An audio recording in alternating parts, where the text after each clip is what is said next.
Nabila Arifah dari tingkat 1A dengan nomor NIM B17311221001. Halo, perkenalkan nama saya Disa Ayudati dari tingkat 1A dengan nomor NIM B17311221002. Halo teman-teman, perkenalkan nama saya Lulu Dimas Puro dari tingkat 1A dengan nomor NIM B17311221003.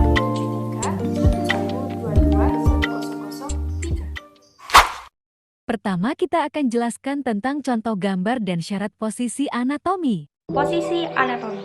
Semua deskripsi anatomi disesuaikan dengan standar posisi anatomi. Hal ini dibuat agar tidak terjadi kesalahpahaman guna dari masing-masing pendapat. Berikut adalah syarat posisi anatomi. 1. Berdiri dengan tegak dengan kepala, kedua mata, dan jari kaki menghadap ke depan. 2. Kedua tangan di sisi tubuh dengan telapak tangan terbuka ke depan. Dan yang ketiga adalah kedua kaki merapat dan mengarah ke depan. Selanjutnya, kita akan membahas materi ketiga yaitu penjelasan tentang anggota anatomi. Oke, lanjut kita masuk ke nomor 3 yaitu anggota anatomi. Definisi dari anggota anatomi adalah anggota yang menempuh tubuh dalam posisi anatomi yang meliputi yang pertama yaitu anggota median. Anggota median adalah anggota yang membagi akurat tubuh menjadi anggota kanan dan anggota kiri. Yang kedua yaitu anggota sagital. Anggota sagital adalah anggota yang membagi tubuh menjadi dua anggota dari titik tertentu atau tidak membagi akurat dua bagian. Anggota ini sejajar dengan anggota median. Yang ketiga yaitu anggota horizontal. Anggota horizontal adalah anggota yang terletak melintang menempuh tubuh atau bidang XY. Anggota ini membagi tubuh menjadi anggota atas atau superior dan anggota bawah atau inferior. Yang kelima yaitu anggota koronal. Anggota koronal adalah anggota vertikal yang menempuh tubuh, letaknya tegak lurus terhadap anggota median dan sagital, membagi tubuh menjadi anggota depan atau frontal dan balik atau dorsal. Selanjutnya, materi keempat adalah istilah anatomi sebagai perbandingan. Oke, kita lanjut ke materi berikutnya. Setelah kalian mempelajari posisi gerak anatomi, sekarang saya akan menjelaskan tentang materi keempat, yaitu istilah sebagai perbandingan. Yang pertama ada superior atau kranial, yang berarti atas atau lebih tidak jauh pada kepala, atau lebih dekat pada kepala. Untuk lebih paham, contohnya mulut terletak superior terhadap dagu, berarti mulut terletak lebih atas daripada dagu. Kebalikan dari superior yaitu inferior atau caudal, yang berarti bawah atau lebih tidak jauh pada kaki. Contohnya, pusar terletak inferior terhadap payudara, berarti pusar terletak lebih bawah daripada payudara. Untuk yang selanjutnya ada anterior atau bisa diartikan depan. Itu berarti lebih tidak jauh ke depan. Lawan kata dari anterior adalah posterior. Untuk lebih mudahnya kita mengartikan belakang. Jadi anterior, posterior. Contoh dari anterior adalah lambung terletak anterior terhadap limpa. Berarti lambung itu terletak di depan limpa, lebih depan daripada limpa. Untuk posterior, belakang. Contohnya, jantung terletak posterior terhadap tulang rusuk. Berarti jantung terletak di belakang, lebih belakang daripada tulang rusuk.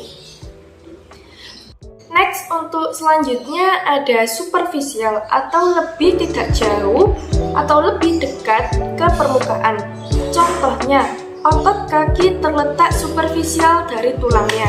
Berarti otot kaki terletak lebih dekat ke permukaan daripada tulangnya. Lawan kata superficial ada profunda, yang berarti lebih jauh dari permukaan, berarti lebih dalam. Contohnya, tulang hasta dan pengumpil terletak lebih profunda daripada otot lengan bawah. Next, untuk selanjutnya ada medial atau berarti dalam, bisa diartikan lebih tidak jauh atau lebih dekat ke anggota median. Contohnya, jari manis terletak medial terhadap jari jempol. Berarti jari manis terletak lebih dekat terhadap anggota median daripada jari jempol. Untuk lateral atau luar menjauhi anggota median. Contohnya, telinga terletak lateral terhadap mata. Berarti telinga lebih menjauhi anggota median atau lebih luar daripada mata. Lalu ada proksimal atau atas, yang berarti lebih tidak jauh dengan batang tubuh atau pangkal, berarti lebih dekat pada anggota pangkal. Contohnya, siku terletak proksimal terhadap telapak tangan, berarti siku terletak lebih dekat pada pangkal daripada telapak tangan. Atau saya punya contoh lagi, lengan atas terletak proksimal terhadap siku, berarti lengan atas ini lebih mendekati pangkal daripada siku karena pangkalnya adalah bahu. Lawan kata proksimal ada distal, bawah atau lebih jauh dari batang tubuh dan pangkal.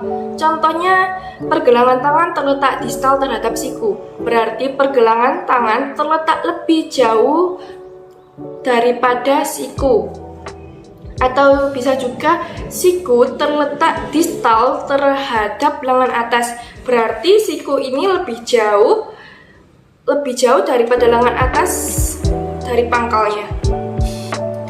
Oke, itu saja materi untuk istilah keempat, lalu dilanjutkan untuk yang berikutnya.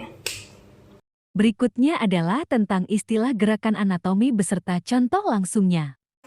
Fleksi dan ekstensi. Fleksi adalah gerakan menekuk atau membengkokkan. Ekstensi adalah gerakan sebagai meluruskan. Contoh, gerakan menundukkan kepala ke bawah adalah gerakan fleksi, dan mengangkat kepala ke atas adalah gerakan ekstensi.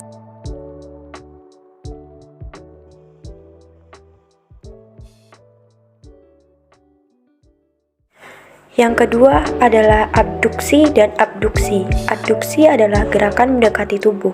Abduksi adalah gerakan menjauhi tubuh. Contoh, gerakan membuka tungkai kaki pada posisi istirahat di tempat merupakan gerakan abduksi. Bila kaki digerakkan kembali ke posisi siap merupakan gerakan adduksi. Yang ketiga yaitu elevasi dan depresi. Elevasi adalah gerakan otot yang menaikkan anggota tubuh, contohnya menaikkan kaki ke atas. Sedangkan depresi adalah gerak otot yang menurunkan anggota tubuh, contohnya menurunkan kaki ke bawah. Yang keempat yaitu gerakan inversi dan gerakan eversi. Gerakan inversi adalah gerakan memiringkan telapak kaki ke arah dalam tubuh, sedangkan gerakan eversi adalah gerakan memiringkan telapak kaki ke arah luar. Gerakan yang kelima adalah supinasi dan pronasi. Supinasi adalah gerakan menengadahkan tangan, sedangkan pronasi adalah gerakan menelungkupkan tangan. Juga perlu dikenal, istilah supinasi dan pronasi hanya dipakai sebagai wilayah pergelangan tangan saja. Gerakan yang terakhir ada endorotasi dan eksorotasi. Endorotasi adalah gerakan ke dalam pada sekeliling sumbu panjang tulang yang bersendi atau rotasi. Sedangkan eksorotasi adalah gerakan rotasi keluar. Contoh endorotasi adalah merotasikan kaki ke dalam seperti contoh berikut. Sedangkan eksorotasi adalah merotasikan kaki keluar seperti contoh berikut.